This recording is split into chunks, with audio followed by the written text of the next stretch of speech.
أعوذ بالله من الشيطان الرجيم بسم الله الرحمن الرحيم. Chapter 77, the dispatched, and we are going to finish it tonight, inshallah. Go ahead, please, Mom. Bismillah ar-Rahman ar-Rahim. By the dispatched, one after another,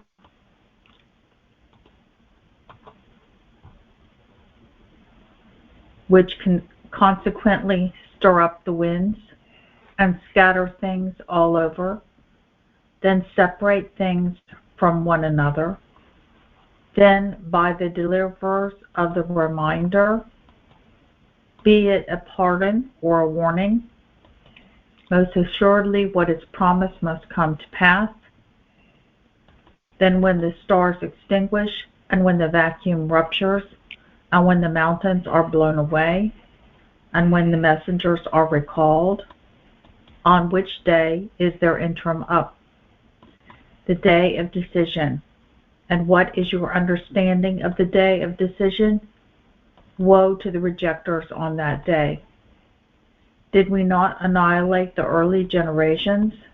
Then we had others follow them. We thus deal with the guilty.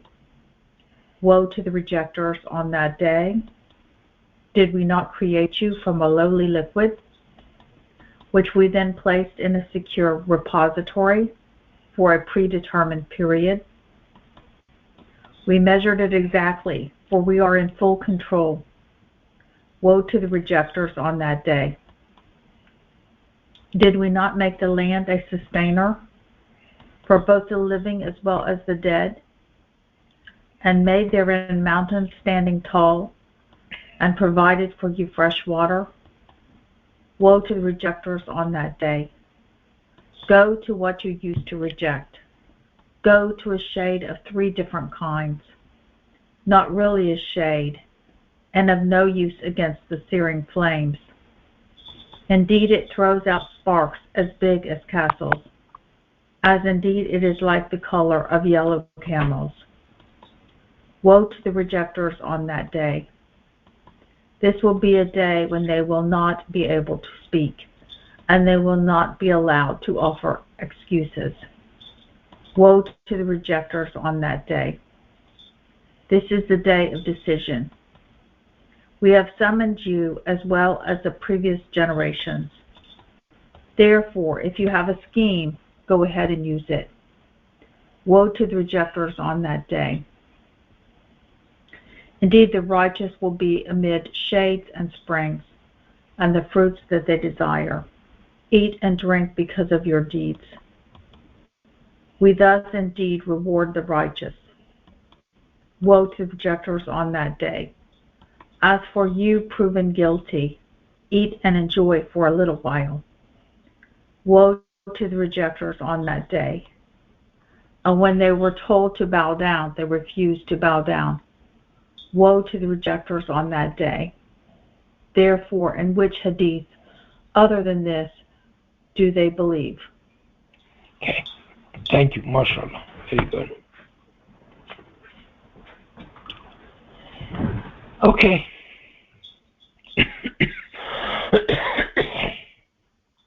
Are there any questions, any comments, observations?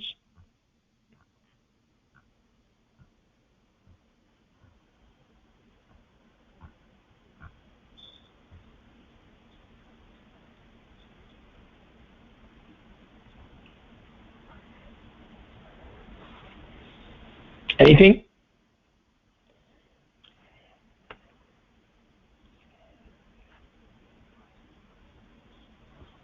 Assalamu alaikum. Alaikum salam, Mahmoud. Yes, go ahead, please.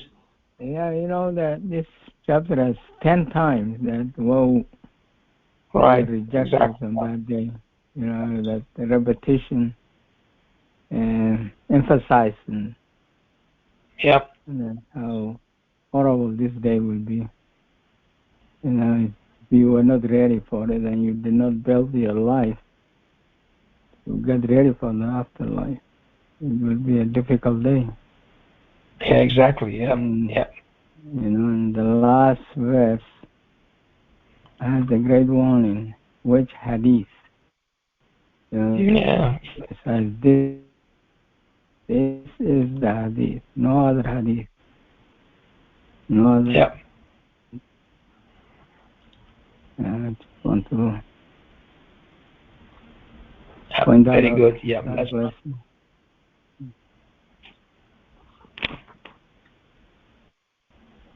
Very good. Assalamu alaikum. Peace, Dr. Fazely. Yes, go ahead, please. I was just noticing at the beginning, at the first part about the well, they call them the dispatches that are using the wind to do to tear things apart. That how often God speaks about the power of the winds in Quran, and even gave it its own chapter.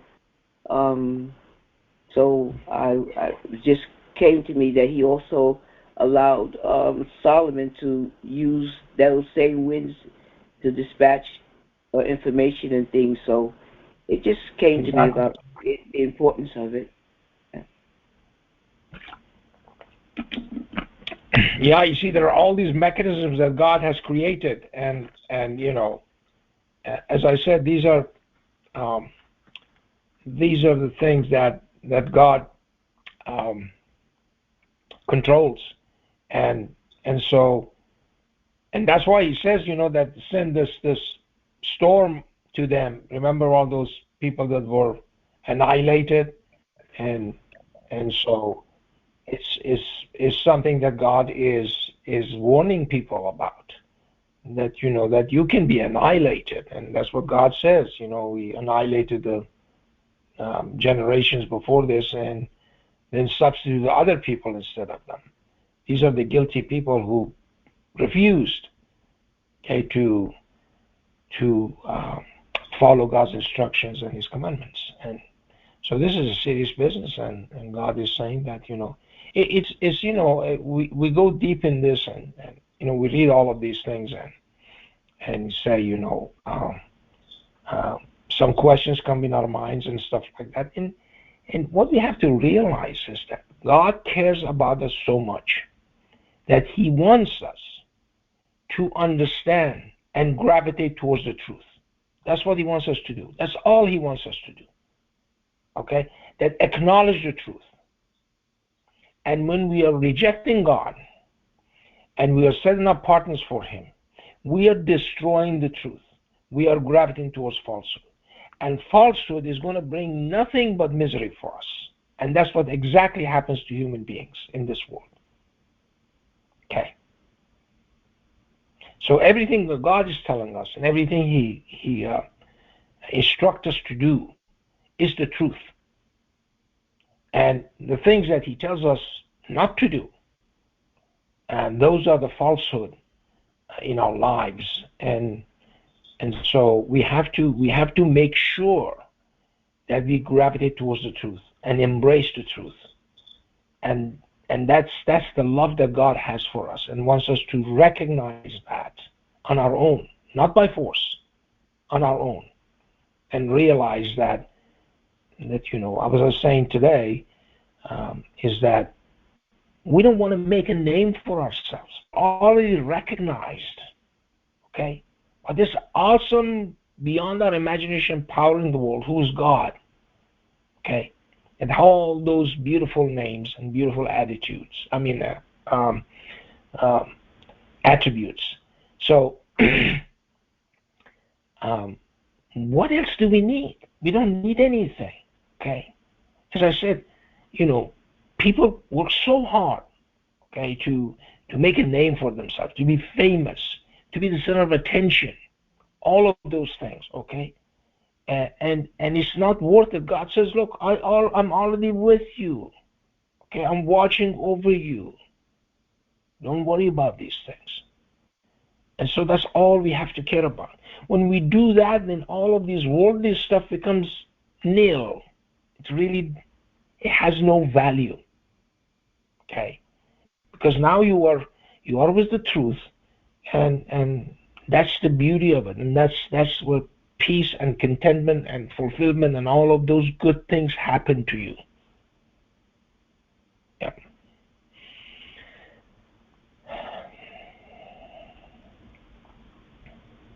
Assalamu alaikum, Dr. Fazely. Alaikum assalam, Anwar. Yes, go ahead, please. Excuse me. What I take from this chapter is the principle of accountability is so emphasized here from all of us, and the belief in the hereafter, above all, is highlighted here because the verses are very concise and to the point. And you were absolutely right when you said God, out of His love, don't want us to do the wrong thing, don't want us to gravitate towards falsehood. And He's putting it in such simple terms, and to understand that, and the reminder 10 times, like Mahmoud noted, that woe to the rejectors and so on 10 times. I mean, in such simple language, anyone who reads this would sort of would not overlook the fact that this thing is mentioned 10 times, all over and all over. And the last verse, when God says, which hadith are you upholding? Like, that emphasis again on the very fact of many people in the world who claim to be Muslims are adhering simply to hadith. Yep. Exactly, yeah. Just wanted to say that. Thank you, sir. That's very good. No, I know. I understand that. As I said, the problem is that when we do that, falsehood is not going to generate anything. We're going to become part of falsehood. Falsehood does not exist. Okay? Things have to have an existence. And only the truth. God says it is according to the truth, okay, that God creates. It means that He doesn't create falsehood. Okay, so because it's non-existent,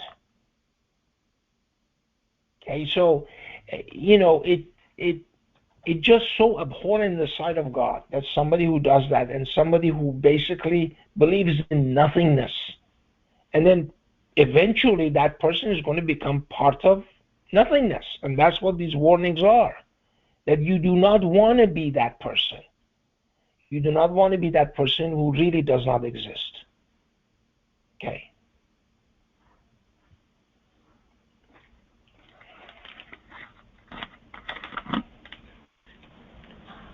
Assalamualaikum, Ms. Parvez.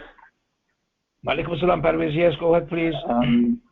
I just wanted to thank you. I mean, today, on the 10th of February 2006, just before that, my cousin Anwar came and said, Dr. Fazely is going to start Quran reading online. So our first online Quran reading was the 10th of February 2006, and today is the 9th. So is that right? So that's 18 years has passed, and so, I just don't know how to thank you. I mean, the perception, the mentoring. Yeah. I'm almost in tears to be part of this. Thank you. God bless you. God bless you. I mean, it's amazing. So we are entering our 19th year. Yes. MashaAllah. MashaAllah. That is amazing. Yeah. And every day when I think of this and I say, it's so beautiful. We keep learning, and it never stops. I mean, and the perception, the mentoring you gave us, I don't know how to thank God. And thank you so much for your patience. We can't be thankful enough, I tell you. Yes. Yeah. We cannot be thankful. Thank you, sir. MashaAllah. Thank you.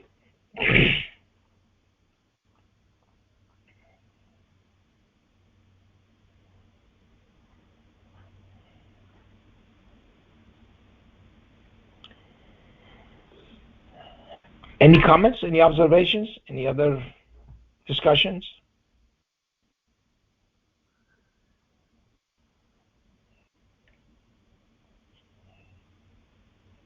Salam, Dr. Fazely. Alaikum Assalam. Yes, Maryam, go ahead, please. The verse 41, so we talked about, indeed the righteous will be amid shades and springs. Yes. Fruits and that they desire, and eat and drink the fruits of your deed. We thus rewards the righteous, even though it's muhsinin, a good doer, whatever. Right. But I wanted just to Inna al-Muttaqin, so that's that 41, sorry. And this is to go back to what you read and you were talking about in our Friday prayer today, in that chapter 49, verse 13, and what makes the difference between all of us. So we were created different, but actually the most honorable, and you read it in both English and Arabic, akramakum inda Allahi atqakum, and that's al-muttaqin. So in the verse 41 that God is talking about. So and it was actually, it made me really reflect even further on the meaning of al-muttaqin from the verse that you read in during the Friday prayer, that in chapter 49, verse 13, and it shows us again. I understand that God rewards, and it says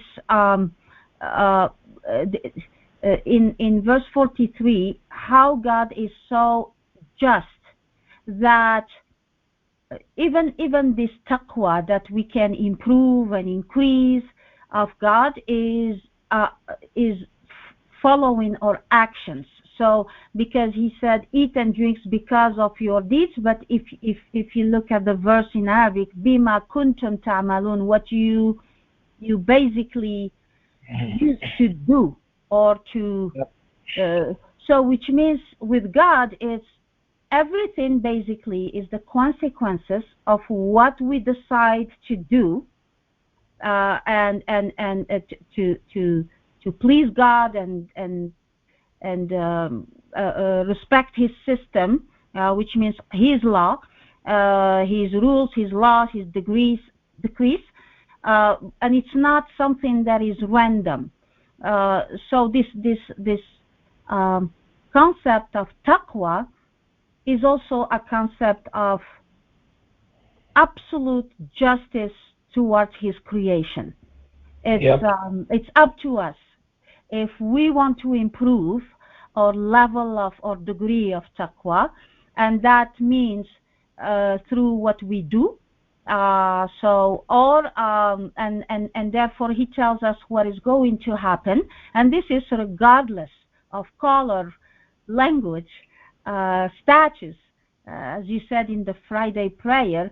And even though human being, we are all striving to have a certain status, as you said, a lot of kids, a lot of wealth, trying to leave a legacy, while actually it's very simple.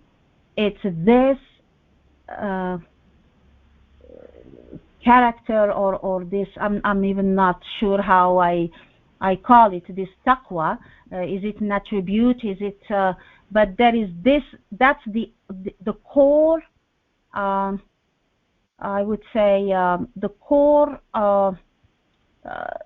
not solution, but the tool that we have for us to improve. The rest is all man-made and all speculations and all. But every time today when we read these verses from the 41 to basically 44, what pops up for me is this absolute justice of God. The rest is all created by us, but He made it very simple and it's up to us. And I believe that's where actually our freedom of choice should be exercised. Do we want to increase our taqwa and not think about all these statues and stuff, or be stuck in this worldly life? And as you said in the Friday prayer, we are here always stressing out about having more of this or having more of that. And you're right. I mean, even if I was smiling to your example of if somebody has a son of 6'2", they want it to be 6'4". It's always this. I'm not sure what's going on with the human being, but I want to thank you for reminding us this, and I believe it's crucial what you presented in the Friday prayer, and we can see it again in this chapter that we just read. So that's our assurance. The rest is nothing else. So thank you so much, Dr. Fazely. Thank you. Very good. Very good. Okay. That's you. Very good.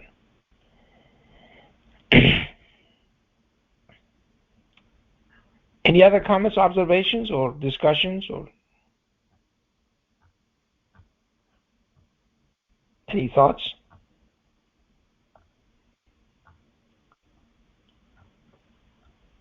Yep. I mean, the equation is very simple. It's just, we have to be good to God. Simple as that. Okay? And it's an honor. Okay? Because as I said, on the other side, God is always good to us.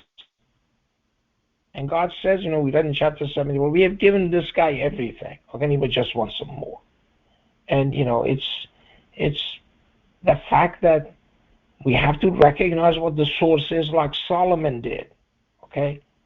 Solomon recognized it. And he asked God to give him those things. It's just, it's things that we ignore, and we do not recognize the source. But and God puts these things into your service. We just, Fadil pointed out that the fact that Solomon was basically, the wind was at his command, and it was going one way, another way. And so the same thing in here, these are stir up the wind, you see, and consequently stir up the winds and scatter things all over. So these are mechanisms that God has, and he gives it to some people, okay? And he gave it to Solomon, and that was the source. God was the source. Nobody else can do that. And that's what I've been trying to say to people, tell people, okay? That it's God who is doing this. God is the one who teaches us things, new things that we don't know. Okay, and through that, we can actually develop and understand him better and be a good worshiper of God. And again, as I said, he is good to us, and all the minimum we can do is be good to him. If we do that, if this mutual, mutual respect, let's put it that way, exists between God and us as worshipers, okay, that brings this tranquility and peace, okay, regardless of all these worldly possessions that people have and all kinds of stuff. It doesn't amount to anything. And so we are really have to think that way. And we are already famous, let's put it this way, because God knows us, okay, and God cares for us, and he wants us to be good. He wants us to be safe. He wants us to be happy. Okay, and that's what this relation with God's supposed to be. Salam alaikum, Dr. Fazely. Alaikum salam, Jerry. Yes. Alhamdulillah. Thank you, Dr. Fazely, for the Juma. It's just amazing. The note I got, Brother Mahmoud had counted the numbers of woe to the rejectors on that day. Just amazing. So my point, one of the points today I had is that we are what celebrity. We should be celebrating what we're doing. This is a celebration for me. And I was reading an ayat this week, Surah 58:19, and Satan has taken hold of them and made them forget commemorating God. These are the party of Satan. Absolutely, the party of Satan shall always be the loser. So I kept reading, and then I found out who the party of that we are, the party of God. So there's a reason for us to be celebrated, because there's a party of Satan and we are a party of God, and it's a very long 58:22 is a very long ayah, but at the end it says these are the party of God.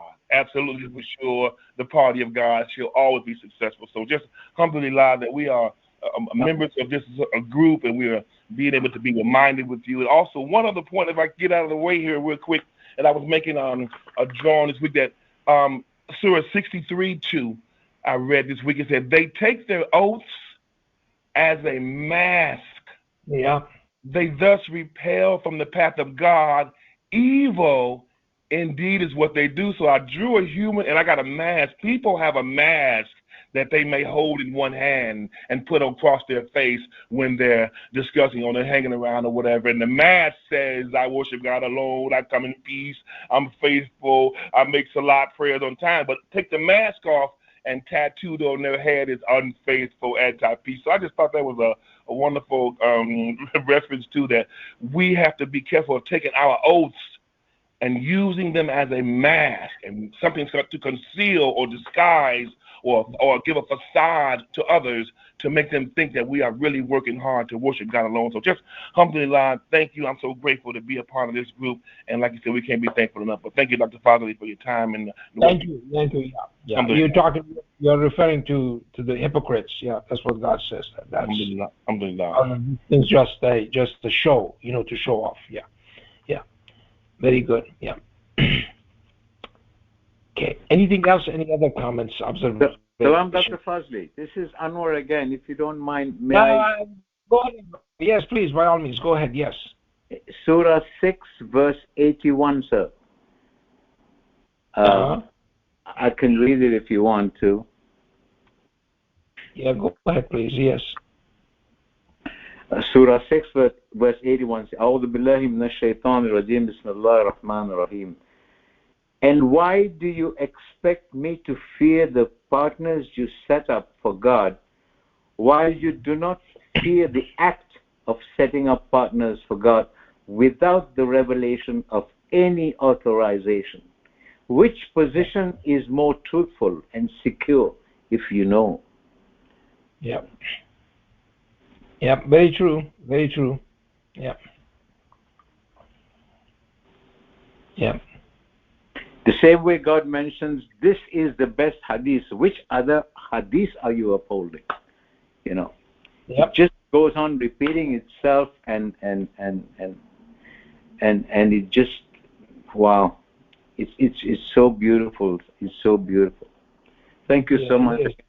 Your khutbah was so enlightening today. So enlightening. The mass was awesome. Awesome. Thank you so much. Thank you.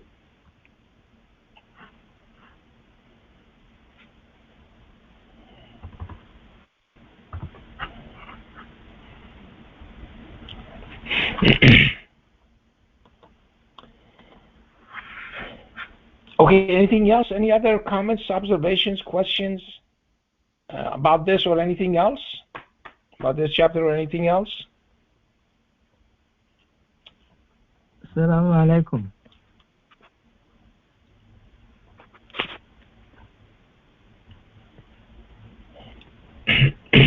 As you notice here, God is telling us about, these events that happen on when this universe actually expires. Okay, so tells us about. See, it says that, did we not make the land a sustainer for both the living as well as the dead? Can you imagine that? So this state of death is a state of existence, and God is telling us about it. Look, this land masses that is created, these are the containers of these two states of existence, which is life and death, and it's amazing here. And then let's see here. What was I?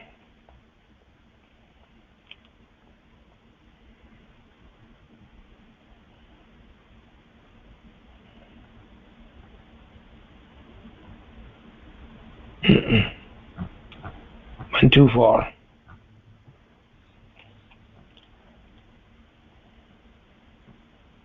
Okay. Yeah, there it is. God says, most assuredly what is promised must come to pass.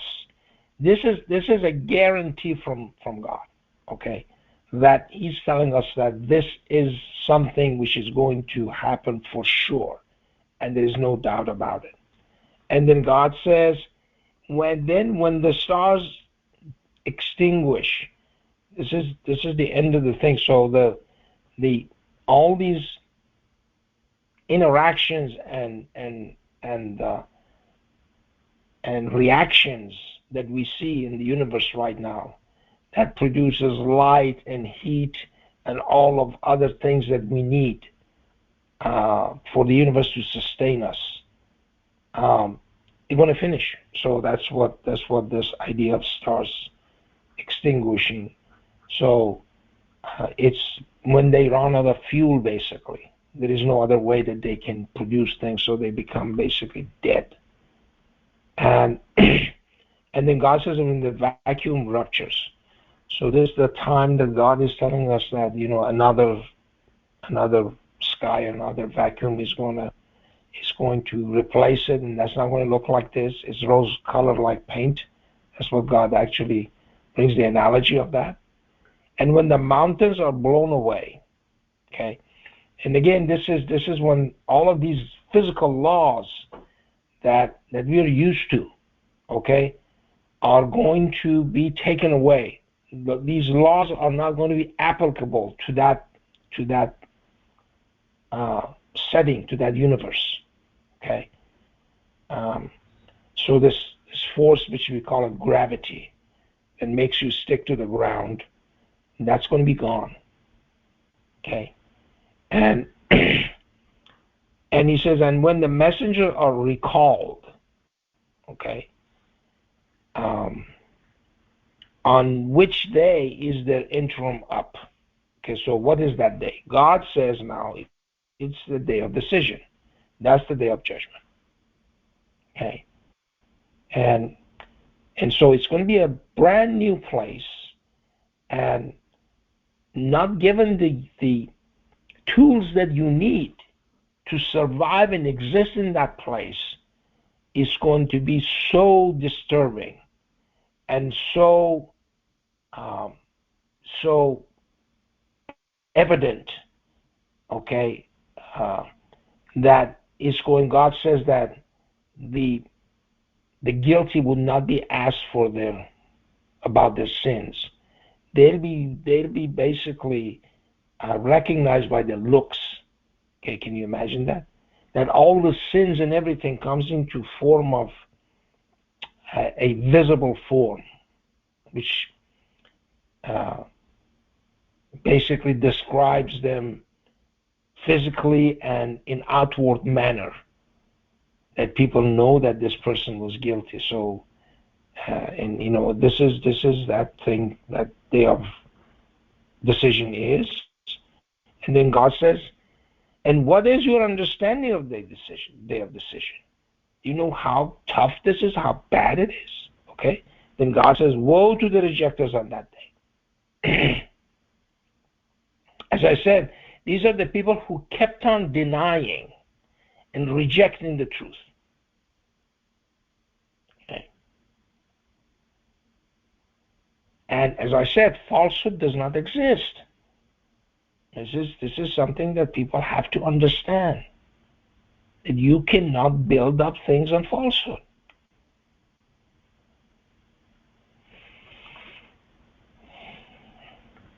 And then God says, did we not annihilate the early generations? Okay, remember those guys. Okay, what happened to them? Okay. And we had others follow them. Next generation came, they were bad, they had the same fate. And that's why God says, look at those people. Okay, chapter 19 said they were even better looking than you. It's amazing. And we deal with the guilty. So this is how God does it. So God wants us to save us from this situation. That's all He wants to do. And we don't want it somehow. Somehow we resist this offer that God has for us. Okay, that offers all of these things to us, all of these good things. And He says, look, If you don't do this, this is the suffering that you're going to go through. And it's not pleasant.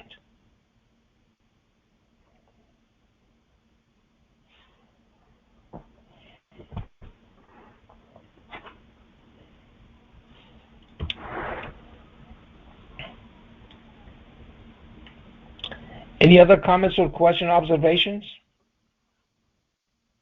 Salam, Dr. Fazly. Yes? This is in regards to the verse 18 about, 17. Yes. No, sorry, the 18. About the guilty that you were just talking about. It's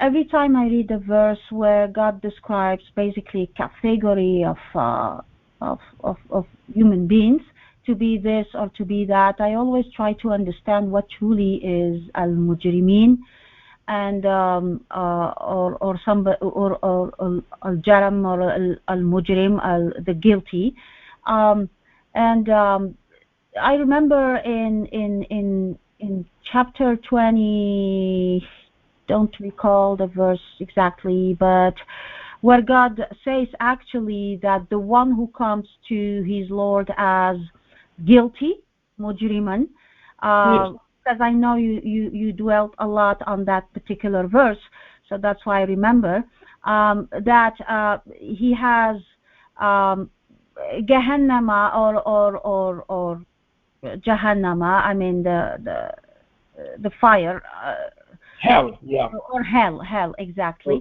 The hell in which he does not die. He does not die nor leaves. Stays alive. Exactly. And I know you were talking about that state of existence, that it's even for us in this life very difficult to even comprehend. I mean, in a sense, where is it this state where you are not alive and you are not dead? It's really it's scary, but at the same time should really motivate us not to be from this group. And then I try to understand exactly what makes us guilty of what. But as I always said, God the Almighty explain everything in the Quran, and so I came across actually the verse in chapter 68, verse 35, that says, "Do we make basically equal al-Muslimin?" Like al-mujrimin. So do we make the Muslimin, the peace offerers, similar, the same as? How do you even judge, or how do you think? You know, he was questioning us that for us we might think, oh, mujrimin or the guilty, it's not big deal, but actually the opposite of it is al-Muslimin. And Muslimin are those who follow what we just read last week about the Subul as-Salam, which means we offer the path or the ways to peace, and we offer it to God. So sorry about that. So that's at the same time it's scary, but at the same time it really should motivate us to think of it, because so far every time I think about that state of what is it exactly of death and life, death and life at the same time, I'm lost. so that's what I just wanted to share. Thank you so much. Yeah, thank you. I mean, you see, the thing is that really God wants us to be his friend, his honest friend. Okay? I mean, look, suppose you have a friend who's very honest, and you know, he loves you and everything, and he cares for you, and he helps you and everything. And then you go right back and stab him right in the back. Okay? Is that a fair relation between these two persons? It's not. Okay? I mean, it's just, one has to be fair about this whole thing. And this is the relation that we have with God, and every chance that these people are, having and getting is that they betray God. And that's the problem. So, he doesn't have these people as honest and sincere and loving friends. They just do not return love with love. Okay? And, and kindness with kindness. So it's just, it's a terrible situation, but that's what God is telling us about these guys.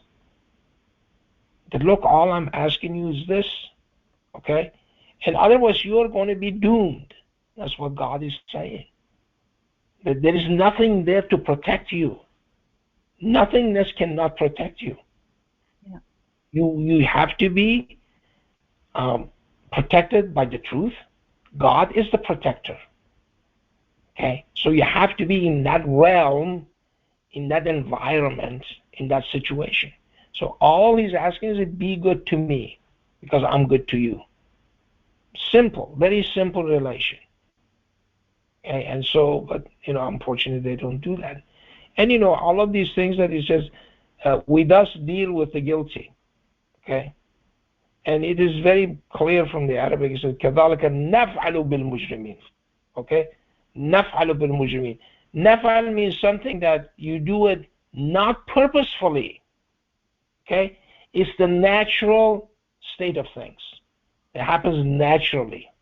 It happens because you did something wrong. You disturbed these situations, and that's what you got. It's the consequence of your own doing. Okay? He could have said, كَذَلِكَ نَعْمَلُ بِالْمُجْرِمِينَ. Means I do it purposely like this. He doesn't. نَفْعَلُ بِالْمُجْرِمِينَ. So he does it. He says, we thus deal with the guilty. This is the natural way of things happening to the guilty. Okay. Quran is so beautiful. It's absolutely amazing. It boggles the mind. Yeah. Okay. And you're right, Dr. Fazely, about stabbing, basically, stabbing, because I know also in the Quran, God reminds us that we have really to fear Him, or taqwa, taqullah, haqqa tuqatih, as He should be feared or as He should be respected, because unfortunately, as you said, despite that everything is clear to us, and sometimes we just turn our back. So yeah, and thank you for clarifying between the meaning of, I always questioned this, the naf'alu and na'malu. So yeah. I was always questioning that, but now I can see exactly. And actually, the naf'al is in this verse 18, and the one that I read about God reward us as a consequence, it was the verse, sorry, Dr. Fazely, it was, I think, a little bit down, which means God reward us because of what we do. Yeah.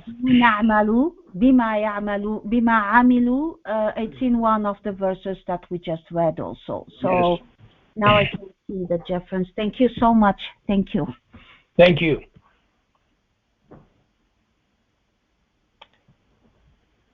Very good. Anything else?